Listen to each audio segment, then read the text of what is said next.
Bem, deixa eu avançar aqui, né, no nosso texto. Então, discípulos, sal da terra e luz do mundo.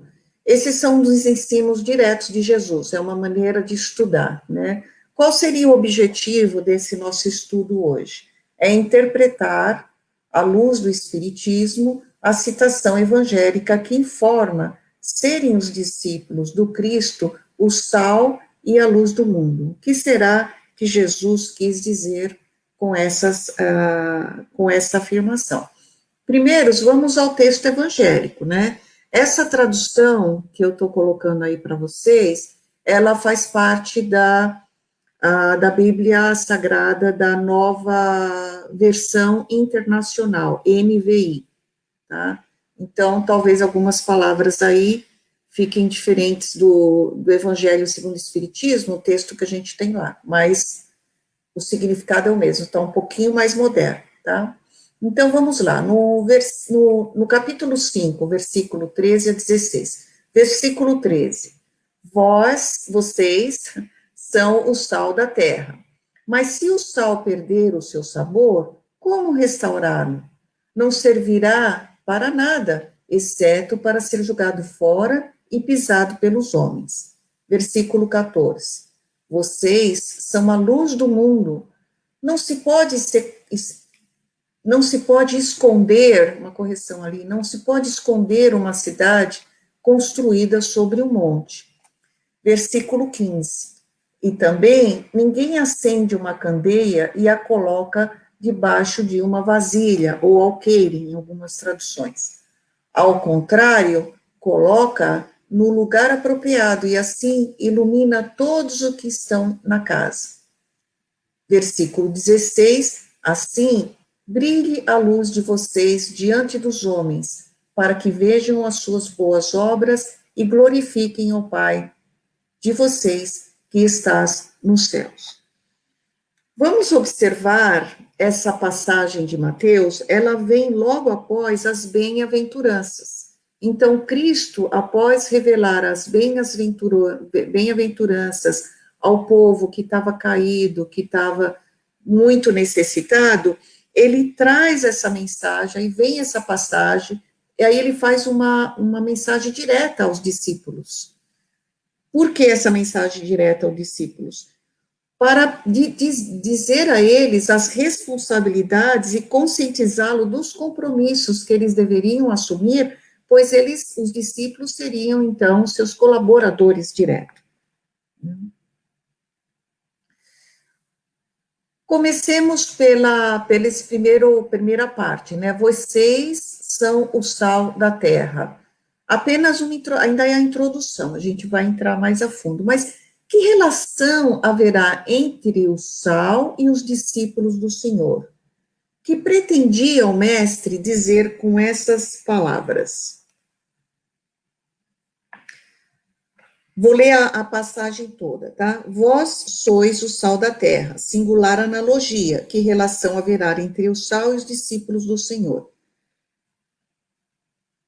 Vejamos aqui, vamos pensar um pouco nessa passagem, sobre o sal. Vejamos, segundo autoridades, o papel que o sal representa em nosso meio. O que é o sal? Ele é um mineral precioso, ele está espalhado por toda parte em nosso globo, segundo as necessidades da natureza. A gente vê o sal em abundância em locais assim secos, camadas secas, cristalizadas em algumas regiões, e também em quantidade incríveis diluídas na água, né? E temos exemplo dos oceanos, tá? E ele compõe todos os mares de nosso orbe, o sal. Então, a influência que o sal exerce no nosso organismo para manter esse equilíbrio fisiológico é muito importante. Dependendo do seu indispensável concurso, quer dizer, sem o sal, a gente não fica bem em certas funções fisiológicas, da importância desse sal. Outro aspecto que a química nos traz sobre o sal, onde quer que ele se encontra, na terra, no mar, ele é sempre o mesmo, ele não se altera. Então, o sal, ele é inalterado, independe de onde ele está, ele vai ter a mesma fórmula. Que mais? Ele também é dotado de certas qualidades conservadoras. A gente sabe que com o sal nós podemos manter certos alimentos, né? Portanto, se ele mantém, ele é incorruptível, porque ele conserva, ele tem essa qualidade de conservar as coisas, tá? Mesmo ele fica incorruptível, mesmo que outros corpos entrem em contato com eles, tá bom? Então, você vê o sal no oceano, é o mesmo sal que está lá na terra, é o mesmo sal que está no organismo, é o mesmo sal, ele é incorruptível, inalterado. E foi exatamente isso, aqui a gente põe a fórmula, né? E foi exatamente isso que Jesus, ele quis dizer sobre os seus discípulos, que os discípulos sejam elementos preciosos, de grande utilidade na economia social, tipos de honestidade que são incorruptíveis e preservadores da dissolução moral no meio que se encontram. Ele quer, em resumo, que os discípulos se destacam na esfera espiritual pelos mesmos predicados, porque se distingue o sal no plano físico. Daí essa comparação. E esse belo parágrafo, ele está nesse livro aqui, Em Torno do Mestre, de Vinícius, no capítulo chamado justamente O Sal da Terra. Uma outra coisa também que a gente pode dizer, né, sobre vocês ou vós são o sal da terra, é que na condição de um condimento, né, o sal, ele deve ser usado o quê? De maneira adequada. A gente não pega o sal e derrama todo na comida, senão fica muito salgado. Então, o sal, ele deve ser usado de maneira balanceada. Então, se a gente utiliza ele abaixo da quantidade necessária, a alimentação fica insípida, sem gosto, sonso, né? Se em doses altas, torna a alimentação excessivamente salgada. Então, ele tem que ser usado de maneira comedida. Assim, em comparação, são os aprendizes e auxiliar dos núcleos espíritas, porque isso diz respeito a nós, né? O Evangelho, quando a gente lê, o que está escrito lá, diz respeito a nós. Jesus falou com os discípulos na ocasião, mas esse ensinamento é para nós. Então, semelhante acontece com o aprendiz e auxiliar dos núcleos espíritas. Porque nós devemos agir junto às pessoas com necessidades ou sofrimentos de forma comedida, discreta, equilibrada e temperante. Assim como o sal, é assim como a gente deve, né, agir. Então, você veja, vamos ler aqui no slide, a imagem do sal é de um componente que explicita essa postura no campo de trabalho que nos é disponibilizado pelo plano maior.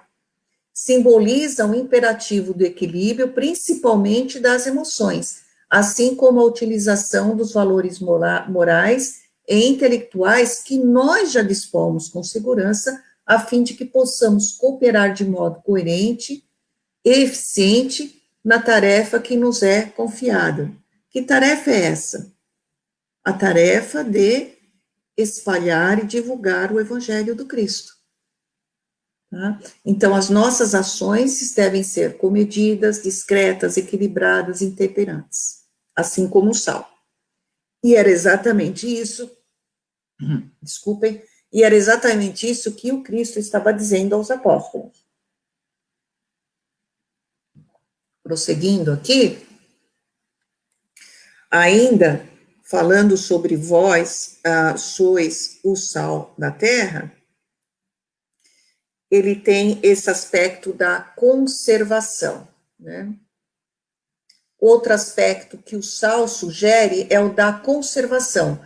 Por quê? Porque o ensino de Jesus, ele deve permanecer inalterável. Inalterável. Então, por tudo que representa o Evangelho, ele é ele é de aplicação indispensável à existência, tornando-a saudável e feliz. Por isso que nós nos sentimos bem em contato com esses ensinamentos. Sem o evangelho, a vida fica o quê? Insípida, sem gosto, sem atrativos, monótona, tediosa, complicada. Mesmo que as coisas na vida do indivíduo ainda estejam favoráveis, elas são só, né, de aparência. Então, nada na existência nossa terá sabor de felicidade autêntica, nenhuma associação humana, relacionamento, seja no lar, no trabalho, na comunidade, se fará com equilíbrio e proveito se a gente não tiver uma pitada do evangelho em tudo que nós fizermos. E o nosso empenho, né, de aplicar conforme conforme o quê? De aplicar esse evangelho em conformidade com as circunstâncias. Que seriam essas circunstâncias? Um pouco o quê? De tolerância. A gente vai ter que um pouco de quê? De carinho, adicionar carinho, um pouco de bondade, de sacrifício, e um pouco também de renúncia. Em quê? Em favor do semelhante. Tá? Então, essa primeira parte que nós lemos, vocês são o sal da terra. Então, aqui é esse o significado que a gente está querendo passar para vocês, tá? Tudo isso em favor do semelhante. Tá bom, gente? Bom, continuando então no nosso versículo, a gente leu, vocês são o sal da terra. Aí continua, mas se o sal perder o seu sabor, como restaurá-lo? Não servirá para nada, exceto para ser jogado fora e pisado pelos homens. Está no versículo, continuando ainda no versículo 13, né? Continuando aí o versículo 13. Bom, se o sal for destituído do seu componente ativo, a gente já sabe, é óbvio, né? Se ele não tiver ali o componente ativo, ele se torna insonso, tá certo? Deixa eu só olhar aqui. E no sentido espiritual? O que seria isso no sentido espiritual? Então, a pessoa, vou mudar aqui o slide. A gente vai ver uma dinâmica incansável. O que quer dizer isso? Se o sal ele é destituído do valor do seu componente ativo, ele fica insonso. No sentido espiritual, a pessoa que se desperta para o Cristo, ela é ativa. Ela não para, ela não se abate. Quem tem o evangelho do Cristo assimilado, não se abate perante fracassos, enfrenta tudo com bom ânimo, os desafios da vida, principalmente agora, né? Que mais desafios nós temos, maiores desafios que nós estamos enfrentando com a pandemia. Só quem nutre essa dinâmica, que a gente chama de dinâmica incansável, é que consegue atingir metas delineadas. Tanto que Mateus, no capítulo 24, no versículo 13, ele diz o seguinte: aquele que perseverar até o fim será salvo. Olha só. Continuando aqui, a gente vê nesse mesmo livro que a gente mencionou, Em Torno do Mestre, de Vinícius, não tem um capítulo chamado Nas Pegadas do Mestre. Antes de ler essa parte, eu queria só falar uma coisinha. Se o sal, que a gente falou que o sal torna-se insípido, né, ele perde o componente ativo. Se ele perdesse essas características que são imprescindíveis, são especiais, ele fica de todo imprestável, concordam? Então, não se poderia aplicar outras funções daquela que é essencialmente do sal. Aí vem esse espírito e fala o seguinte: outro tanto sucede com a fé que faz o cristão. Se ela se desnaturar dos predicados que a exornam, tornar-se-á toda anódina, inválida, inútil. Então, a religião que não promove o aperfeiçoamento do espírito, que não constrói e não consolida o caráter do homem, não é religião, é sal insípido, que mais cedo ou mais tarde cairá fatalmente no desprezo. Essa também é uma outra leitura sobre o sal da terra.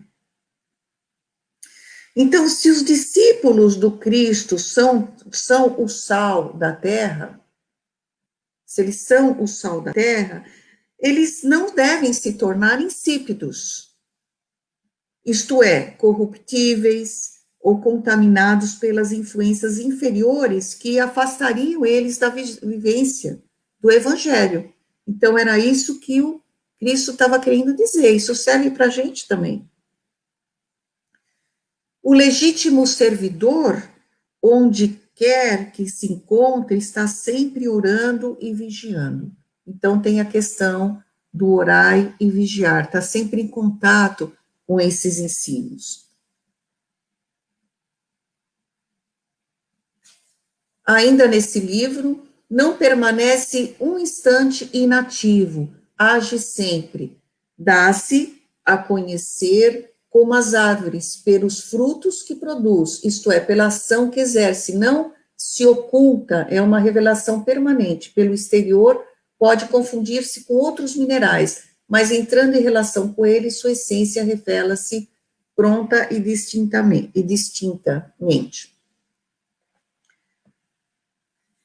Nunca assimila as impurezas de outras, transmite variamente o seu poder purificador, não se macula, ainda mergulhada na imundície, sai ileso de todas as provas, vence em toda a linha, tem uma função determinada, precisa, distinta e inconfundível. No exercício dessa função está todo o seu valor, toda a sua incomparável importância.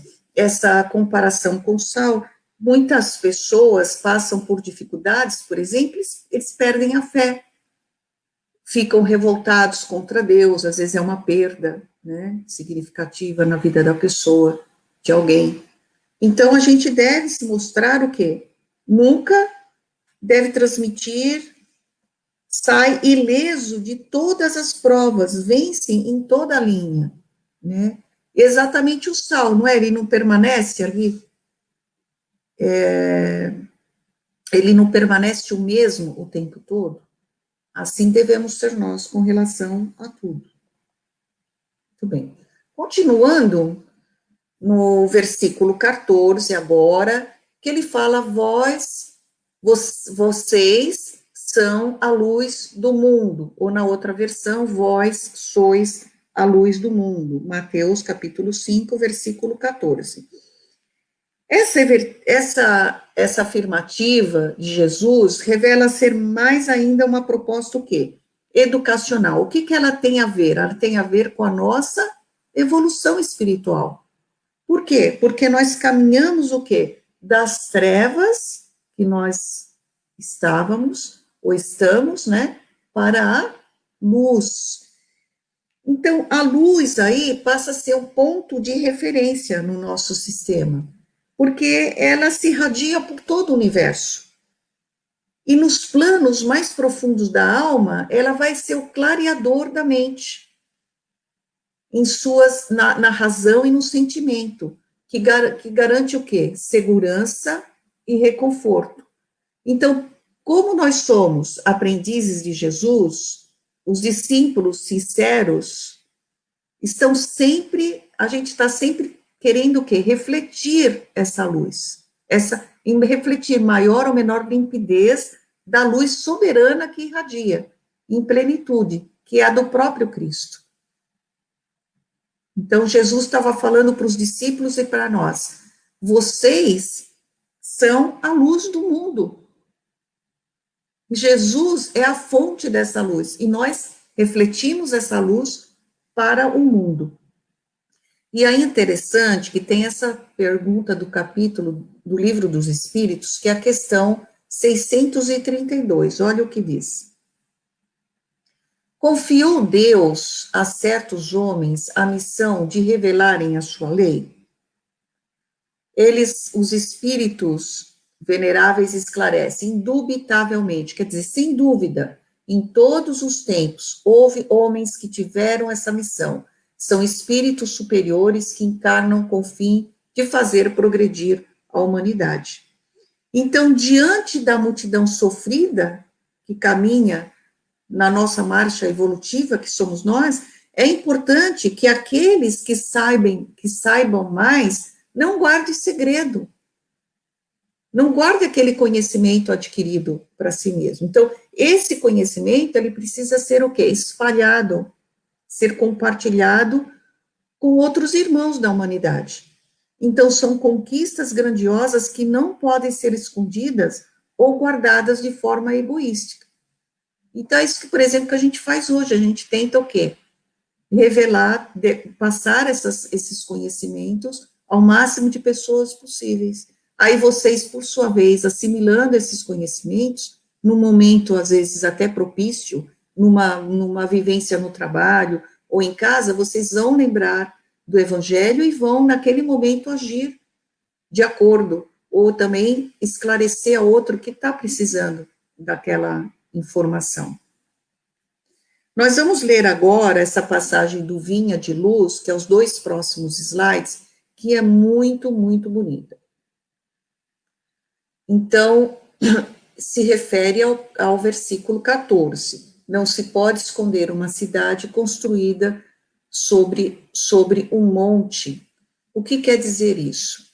Compartilhar o conhecimento adquirido, como nós falamos. E nesse livro, Vinha de Luz, no capítulo 60, o título é Que Fazeis de Especial? Ele diz o seguinte: iniciados na luz da revelação nova, os espiritistas cristãos, nós, com relação ao espiritismo, possuem patrimônios de entendimento muito acima da compreensão normal dos homens encarnados. Em verdade, sabem que a vida prossegue vitoriosa, além da morte, que se encontra na escola temporária da Terra, em favor da iluminação espiritual que lhes é necessária, que toda oportunidade de trabalho no presente é bênção dos poderes divinos. Continua, que ninguém se acha na crosta do planeta em excursão de prazeres fáceis.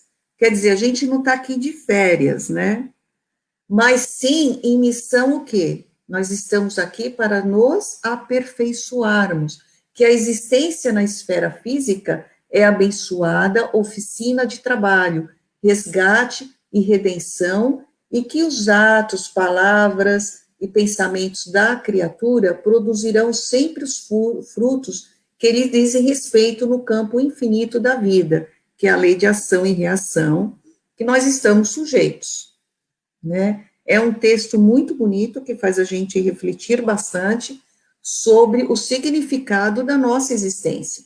Por que nós nos encontramos aqui? Essa não é a verdadeira vida é a que nos espera após o desencarne, mas nós estamos aqui na esfera física para quê? Para melhorarmos. De que maneira? Pensar lá dentro, nos nossos defeitos, nas coisas que nós precisamos melhorar.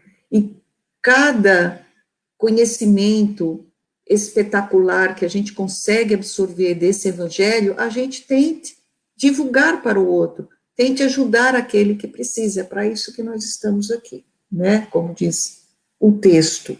Bem, nós vamos passar agora para o versículo 15. E também, ninguém acende uma candeia e a coloca debaixo de uma vasilha. Ao contrário, coloca no lugar apropriado e assim ilumina todos os que estão na casa. É mesmo você acende uma lamparina e coloca embaixo da mesa. O que você está iluminando? Nada. Se você põe acima da mesa, você vai estar iluminando todo o ambiente.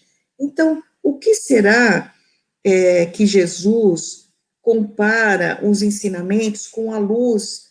Jesus, então, compara os ensinamentos com a luz que afugenta as trevas. A gente vê muita coisa acontecendo, pessoal? Muita ebulição em todo lugar, no político, no mundo, muita desunião. O que é isso? É que as trevas se incomodam com a luz. e a luz está se espalhando, e as trevas ficam incomodadas, daí a gente vê essa ebulição toda, né? Veja, é a luz, esse livro é do Richard Simonetti, eu não falei, chama Voz do Monte, um livro muito bonito, e no capítulo Brilho do Bem, olha só, o brilho do bem, é a luz que ilumina, que dá significado à vida e a valoriza. Mas se procurarmos em suas lições apenas confortos e bem-estar para nós, sem compreender o seu apelo maior, convocando-nos à fraternidade, então sua claridade ficará aprisionada no vaso do egoísmo e nada valerá, pois, apesar de detê-la continuamente na escuridão de nossas mazelas. Então, nós temos essa luz que ilumina. Então, a gente vai usar todos esses conhecimentos que nós temos apenas para o nosso conforto e bem-estar? Não, a gente vai fazer o quê? Vai fazer uso da fraternidade. Então, é pegar essa luz, tirar debaixo da mesa e iluminar o ambiente. É ser fraterno. Bem, ainda aqui nessa passagem, né, e também ninguém acende uma candeia, coloca debaixo de uma vasilha, ao contrário, coloca num lugar apropriado e assim ilumina todos que estão na casa. A luz também, pessoal, simboliza o esclarecimento, a orientação, o processo educativo, que faz nos transformar para melhor, nos libertando do quê? Daquele vale de lágrimas, que nós estamos ainda com os pés, né, enfiados, e nas dores, geralmente quando estamos relegados, né, quando estamos nos sentindo abandonados. Então, essa candeia, ela deve ser colocada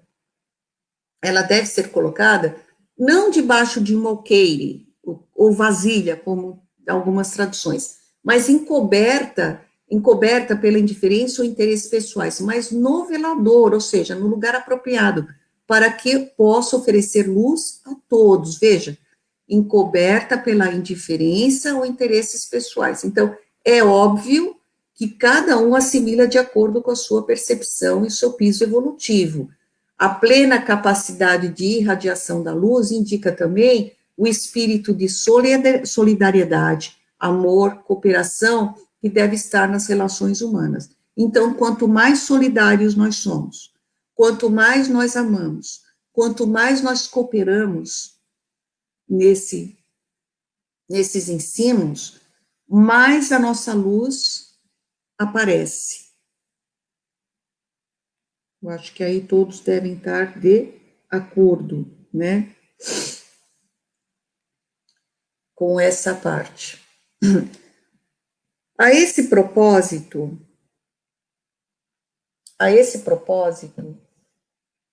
antes disso, o versículo 16, que é o último, né, do que a gente está estudando.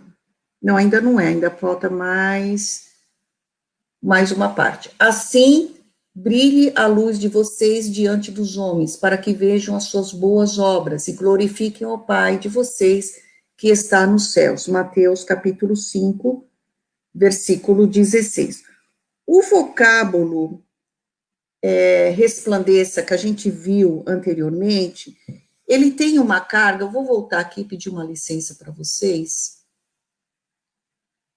O vocábulo resplandeça, ou vocábulo brilhe, ele possui uma carga magnética. A gente já falou sobre isso, sobre certas palavras que ditas possuem cargas magnéticas, imprimindo o quê? Sentimentos de fé, de esperança, em nós próprios e nas pessoas que nos cercam.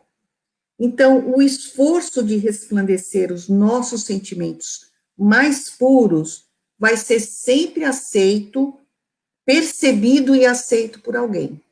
Então, às vezes, pode até ser numa conversa informal que nós estamos tendo.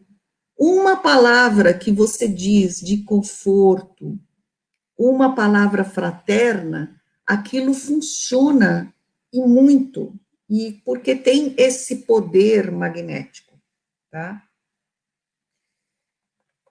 E a esse propósito, a gente vai lembrar aqui da extraordinária figura da Alcione, do livro Renúncia. Nós já estudamos esse livro, da autoria de Emmanuel, psicografia de Chico Xavier. O que aconteceu com a Alcione, né? Essa parte nós já vimos. Ela já tinha, Alcione, no livro Personagem, né? Ela já tinha atingido estágios angelicais da evolução. Ela não precisava mais voltar à Terra, mas voltou por iniciativa própria, a fim de ajudar um grupo de tutelados que ela tinha. Então, a sua presença no mundo, a presença de Alcione no mundo, embora no anonimato, numa condição humilde, porque se a gente pensa, vem esse espírito e vai ser conhecido de todo mundo, vai ser famoso, às vezes não. Às vezes vem o quê? Anônimo, numa condição, vem de uma forma humilde. Tornou-se tão marcante que todos quantos com ela conviveram foram influenciados por ela. Então, aquela pessoa simples que a gente conhece e que faz tanta coisa pelos outros, influenciam tantas pessoas de maneira positiva.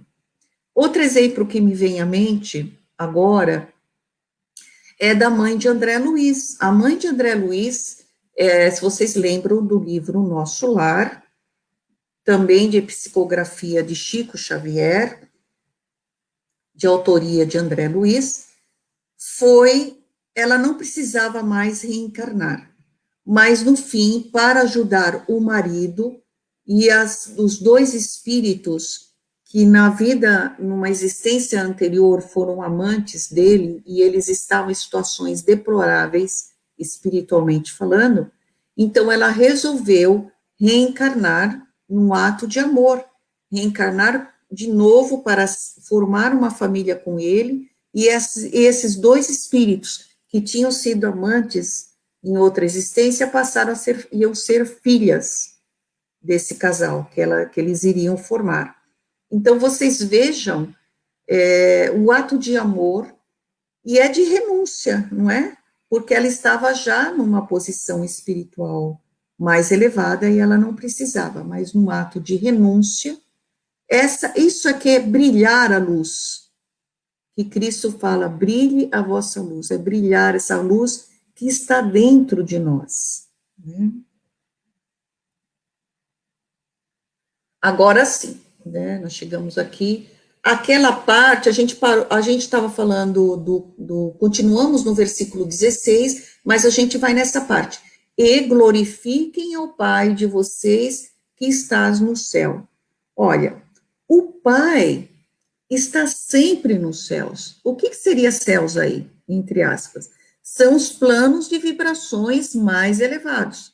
Então, será sempre honrado e louvado toda vez o quê? Que a gente praticar o bem, que nos mantivermos fiéis às manifestações da sua vontade. Então, os tributos da glorificação devem, pois, ser encaminhados ao Senhor, que é legítimo doador, autor e direcionador da vida. Que nós estamos falando o quê? De Deus, que é o nosso Criador.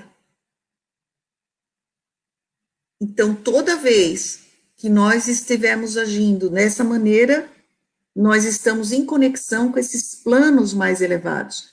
Não era isso que Jesus fazia o tempo inteiro?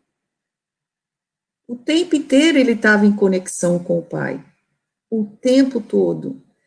Lógico que nós não somos Jesus, mas nós podemos desejar, criando essa consciência, criando esse interesse, essa vontade de nos conectar com essa divindade que está aí disponível, em vibrações mais elevadas, disponíveis, e nós podemos nos conectar com esses planos mais altos e absorver esses elementos divinos que vão nos ajudar, praticando a fraternidade, praticando o amor, renunciando, né?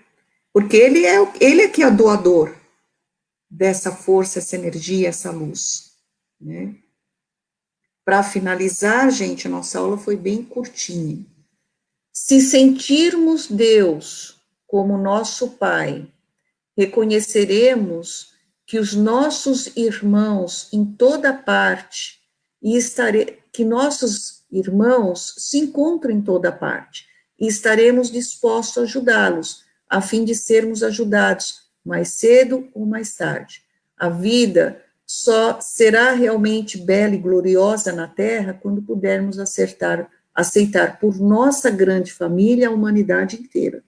Que é isso que nós precisamos muito nesse momento, que nós estamos divididos politicamente, por exemplo.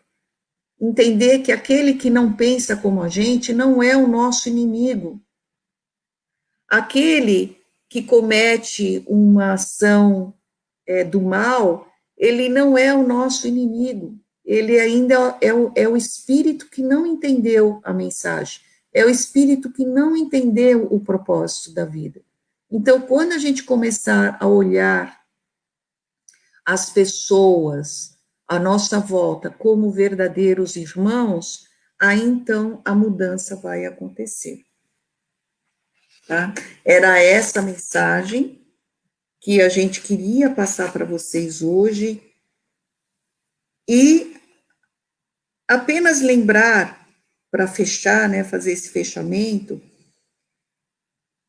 e Jesus afirma que os praticantes dos seus ensinamentos, que somos nós, que foram os discípulos para o qual eles se dirigiam na época, são a luz do mundo, o que afugenta as trevas reinantes. Então, onde entra a luz, as trevas desaparecem. Então, somente o Evangelho, esses ensinamentos maravilhosos, uma parte deles a gente viu hoje, é a luz que ilumina, que dá significado à vida e a valoriza. Tá? Quero que vocês terminem o dia de hoje com essa mensagem. Muito obrigado pela paciência.